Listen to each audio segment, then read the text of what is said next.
आज को हजार हजार वर्ष पूर्वे भारत में जड़े विशिष्ट वैज्ञानिक थिले से होचंती भास्कराचार्य। भास्कराचार्य एकाधार जड़े गणितज्ञ और ज्योतिषाचार्य मध्य थिले। तांकर गोटे गुणवती कन्या थिला, तांको नाम होची लीलावती। से लीलावती को दिने प्रश्न कले, झियो पृथ्वी कहा ऊपर अवस्थान करिछि। झियो उत्तर देले, बापा किए किए कहती यह बासुकी नाग उपर अच्छी, आउ किए किए कहती यह गोटे कईंच उपर अच्छी, किंतु यह भूल तथ्य अटे।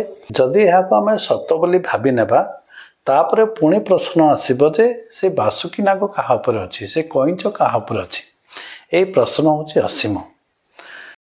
से कहले जे बापा पृथ्वीर गोटे निजस्व शक्ति अच्छी, से निजस्व शक्ति बल से समस्त भारी पदार्थ को निज आड़ को टाणिकी धरिछि।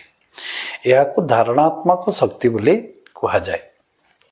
फल से निज आड़ को टाणी होई रहिबा द्वारा विभिन्न ग्रह मानकर गुरुत्व आकर्षण पाई समस्त ग्रह गुड़िक शून्य रे रहउचंती।